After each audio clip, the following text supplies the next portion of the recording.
সকলকে জয় যিশু। ঈশ্বরের পুস্তক বলছেন যে তোমরা আমাকে ঠকাচ্ছ, তোমরা আমাকে দশম অংশ দ্বারা ঠকাচ্ছ, তাই না? কিভাবে আমরা ঈশ্বরকে ঠকাচ্ছি? আমরা যখন কোনো ব্যক্তিকে, কোনো গেস্টকে, কোনো অতিথিকে আমাদের ঘরে ইনভাইট করি, আমরা রান্না করার পর কি করি? সব থেকে উত্তম প্রথমে তাদের খাওয়াই, তারপর আমরা খাই। এ না যে আমরা প্রথমে খাই, যেটা বেঁচে যায় সে এটো কটা আমরা তাকে দিই না।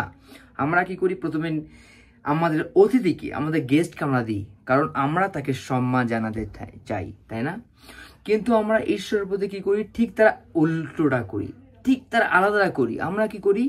আমরা সমস্ত কিছু করার পর আমরা ঈশ্বরকে সময় দিই। আমাদের কাজ, আমাদের এই সেই সমস্ত কিছুকে আমরা সামলানোর পর আমরা ঈশ্বরকে সময় দিই, সেই বাঁচা কাছের সময়, তাই না?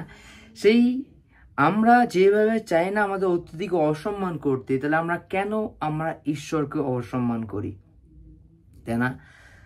আপনি আর আমি আমাদেরকে মাথায় রাখতে হবে যে প্রত্যেকটা দিন আমাদের উত্তমটা প্রভুকে দিতে হবে, তাই না?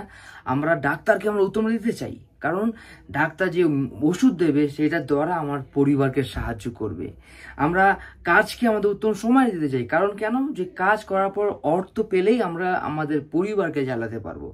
আমরা যেভাবে আমাদের কাজের স্থানকে আমাদের উত্তমটা দিতে চাই, যেভাবে আমরা ডাক্তারকে উত্তম দিতে চাই, যেভাবে আমরা সমস্ত কিছুকে উত্তমটা দিতে চাই, আমাদেরকে সেইভাবেই ঈশ্বরকে তার থেকে আমাদের উত্তমটা দিতে হবে।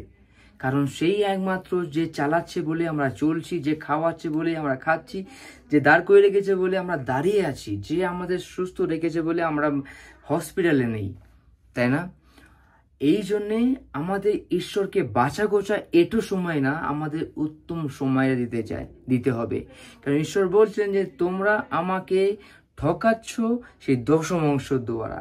এই জন্যে তোমরা খেয়ে যাবে, তোমরা তৃপ্ত হবে না, তোমরা পড়বে, তোমাদের গরম লাগবে না, তোমরা জল খেয়ে যাবে, তোমাদের তৃষ্ণা একটু মিটবে না, তোমরা অর্থ উপার্জন করে পকেটে রাখবে আর গায়েব হয়ে যাবে, কারণ আমি সেই পকেটে ছেদ করে রাখবো, তাই না?